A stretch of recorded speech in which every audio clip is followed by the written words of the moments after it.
오늘의 10분 말씀. 민수기 22장 1절로 20절입니다. 민수기 22장서부터 다뤄지는 한 사건은 민수기 안에서 가장 긴 이야기다라고 말할 수 있습니다. 바로 거짓 선지자 발람의 이야기입니다. 발람의 이야기는 말하는 당나귀 사건으로 어느 정도 잘 알려진 이야기입니다. 하지만 3장에 걸친 이야기이므로 먼저 큰 그림을 가질 필요가 있습니다. 거짓 선지자 발람의 이야기는 창세기 12장 아브라함의 언약에 뿌리를 두고 있습니다. 그것은 너를 축복하는 자에게는 축복을 하고 저주하는 자에게는 저주한다라는 그 말씀에 기초를 두고 있습니다. 이 언약은 간단한 약속이면서도 온 세상을 주관하는 자가 누구임을 너무나도 잘 드러내는 언약이 됩니다.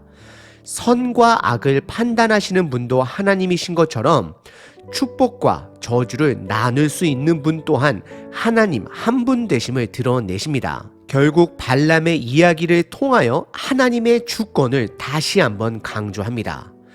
그리고 발람의 이야기를 읽다 보면 초반부 22장에 드러난 발람은 왠지 하나님의 뜻을 찾는 선지자처럼 여겨질 수 있습니다. 하지만 성경은 분명하게 발람의 거짓 선지자를 부정적인 사람으로 결론을 맺고 있습니다.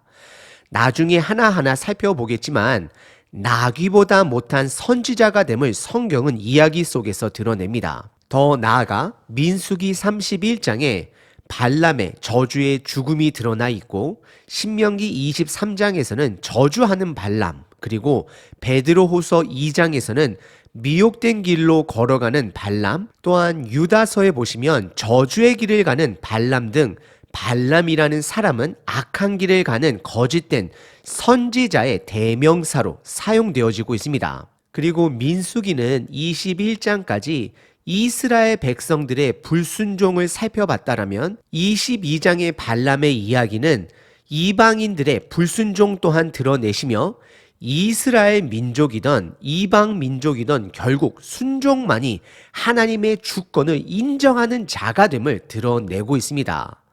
그럼 오늘 본문의 거짓 선지자 발람의 사건에 대해 살펴보도록 하겠습니다. 오늘 본문의 거짓 선지자 발람과 비슷한 일은 한 사람이 등장합니다. 그는 바로 모압 땅의 왕인 발락입니다. 이름을 구분하기 위해서 발람은 거짓 선지자라는 수식어를 사용하고 모압왕 발락은 즐거울 락, 즐거움을 쫓는 왕으로 기억하시면 구분하기에 좋을 것 같습니다. 오늘 본문은 거짓 선지자 발람이 하나님을 두 번 만나는 이야기를 담고 있습니다.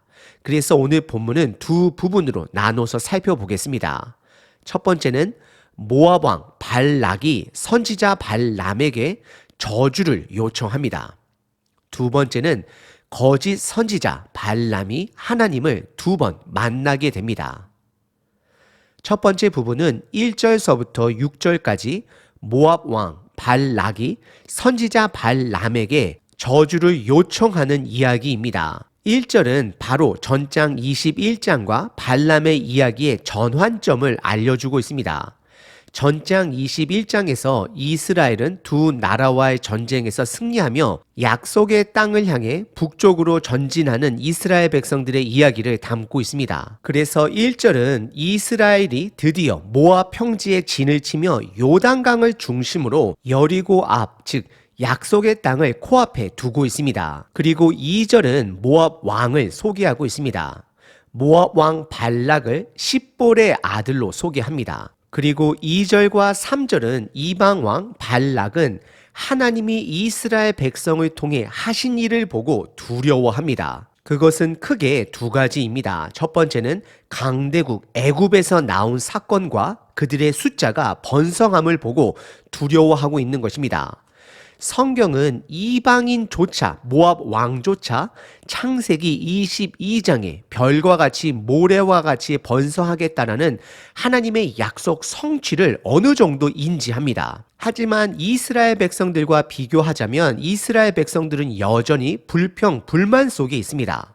이것은 하나님께서 본인의 신실하심을, 그분의 언약을 성취해 가고 있음을 오늘 이방인의 두려움을 통해 드러내고 있는 것입니다. 더 나아가 역사적으로 모압 왕은 아모리 왕 시온으로부터 그의 땅을 점령당한 뼈아픈 경험이 있었습니다. 하지만 이스라엘은 그 아모리 시온 왕을 무너뜨리고 바로 그들 코앞에 와 있기 때문에 이스라엘을 더 두려워할 수밖에 없는 상황인 것입니다. 그래서 모압 왕 발락이 선택한 것은 미디안 장로들에게 도움을 요청합니다. 미디안 장로들은 광야에 흩어져 있는 족속들의 리더에게 도움을 요청한 것입니다. 그리고 그가 찾은 구체적인 방법은 그 당시 전쟁에서 자주 사용되었던 영적 무기를 사용하는 것입니다. 드디어 악한 선지자 발람이 등장합니다. 모압의 발락 왕은 그 지역에서 저주를 통해 전쟁을 이기게 하는 특화된 선지자를 찾아갑니다. 지금 현대 사회에서는 미신처럼 보여질 수 있지만 고대 당시는 이것이 막강한 무기가 되었습니다. 6절에 왕이 발람에게 요청하는 내용과 그의 명성이 잘 드러나 있습니다. 6절입니다. 우리보다 강하니 청하건대 와서 나를 위하여 이 백성을 저주하라.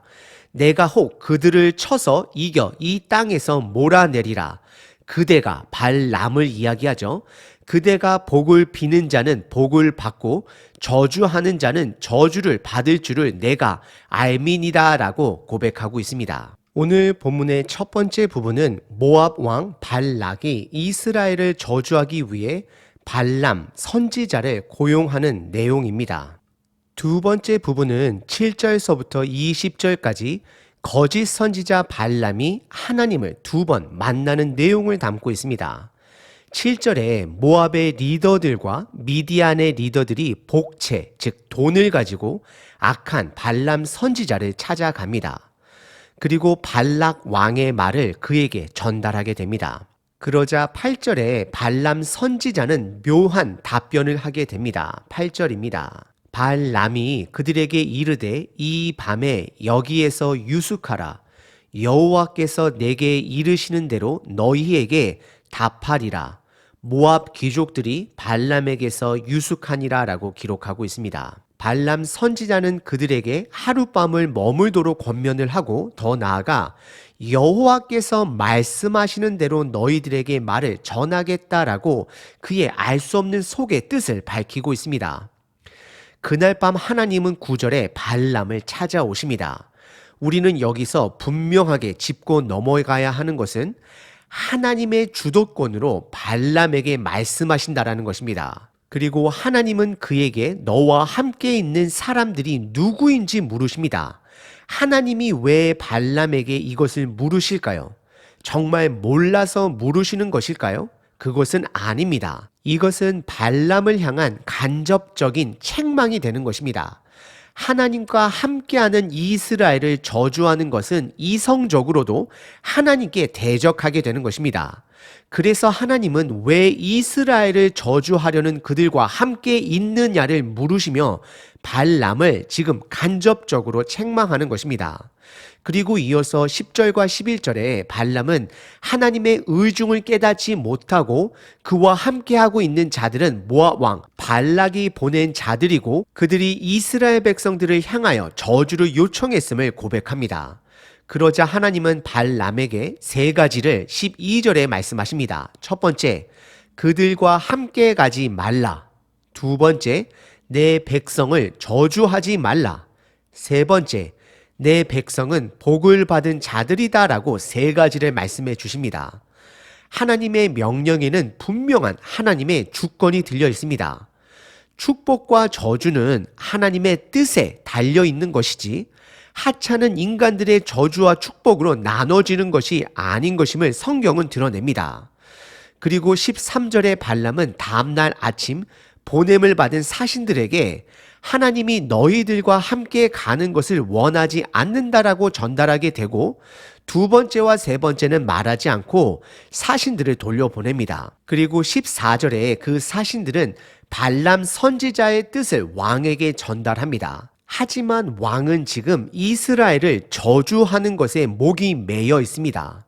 결국 저주와 축복의 주권자가 누군지 모르는 영적 장님의 모습을 발락 왕을 통해 성경은 드러내고 있습니다. 이런 영적 장님인 발락 왕은 15절에 더 높은 고관들과 더 많은 복채를 그에게 보내줍니다. 그리고 16절과 17절에 보다 더 자세한 내용으로 발락 왕은 거짓 선지자 발람에게 너가 여기에 와서 그들을 저주만 할 수 있다라면 너를 매우 높이고 어떤 것도 부탁하는 것을 다 줄 수 있다라고 말을 합니다.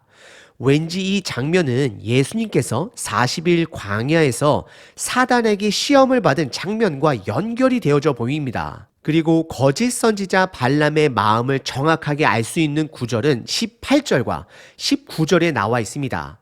18절과 19절에는 발람 선지자의 두 가지 태도를 확인할 수 있습니다. 18절은 그의 외적인 태도입니다. 그는 여호와 하나님의 말씀을 경외하는 것처럼 보여집니다.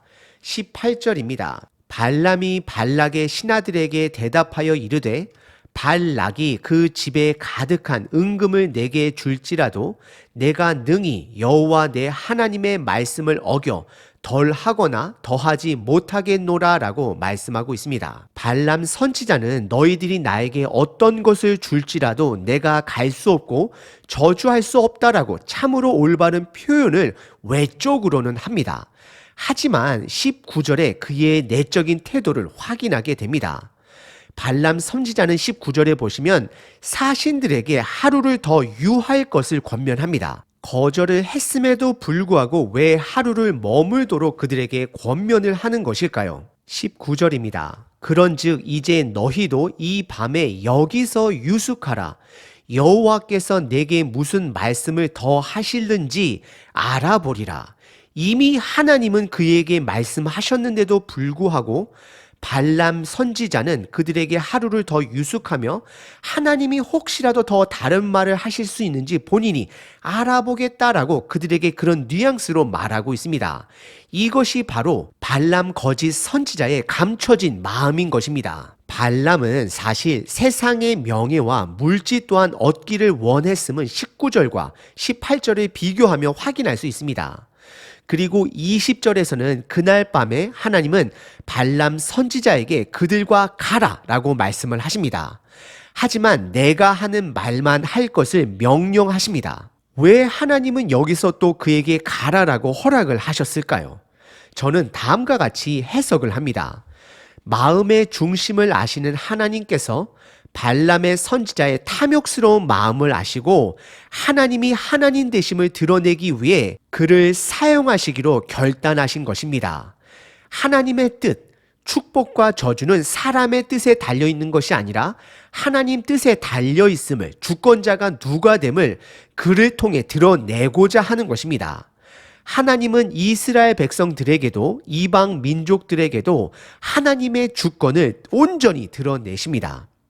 오늘 본문의 두 번째 부분은 거짓 선지자 발람이 하나님을 두 번 만나게 됩니다.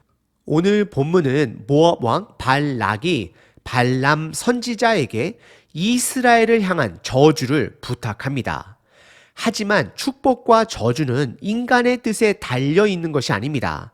하나님의 주권에 달려 있습니다. 창세기 12장에 하나님은 아브라함을 축복하기로 결단하셨습니다. 그리고 그 축복의 목적은 다른 민족들을 축복하기 위함인 것을 우리는 반드시 기억해야 합니다. 그것이 우리가 축복받은 사명의 목적이 되는 것입니다. 그리고 더 나아가 너희를 축복하는 자에게는 축복하고 저주하는 자에게는 저주하기로 또한 언약을 해 주셨습니다.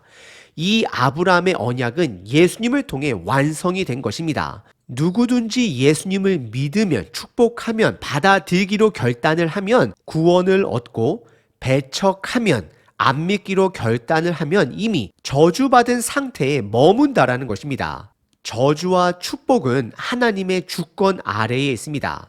발람 선지자는 하나님의 뜻은 알았지만 결국 저주받은 자의 삶을 살아가게 됩니다. 무엇이 그의 문제였을까요? 하나님의 말씀을 안다라고 해서 내가 축복을 받는 것이 아닙니다. 발람 선지자는 하나님의 뜻을 알았음에도 불구하고 그의 끝은 축복이 아닌 저주입니다. 하나님 말씀에 순종할 때에 하나님이 약속하신 축복을 누리게 되는 것입니다. 문제는 하나님의 주권을 인정하지 않은 채 내가 주인이 되어 세상에서도 내가 누리고 싶은 모든 것을 얻기 위해 반대로 하나님을 이용하려는 것이 바로 발람 선지자의 문제가 되는 것입니다. 우리 모두에게는 이런 발람의 마음이 있습니다. 그래서 베드로 후서 2장 15절에 세상의 뜻을 쫓아 사는 발람과 같은 자들을 다음과 같이 고백하고 있습니다. 그들이 바른 길을 떠나 미혹되어 부올의 아들 발람의 길을 따르는도다. 그는 불의의 삭을 사랑하다가 자기의 불법으로 말미암아 책망을 받되 말하지 못하는 나귀가 사람의 소리로 말하여 이 선지자의 미친 행동을 저지하였느니라 라고 성경은 기록하고 있습니다. 오늘 하루도 우리 마음속에 있는 발람의 영에 미혹되지 마시고 말씀에 순종함으로 비록 이 땅에서 가난하게 살지라도 하나님의 뜻대로 살아가는 저와 여러분 되시길 바랍니다.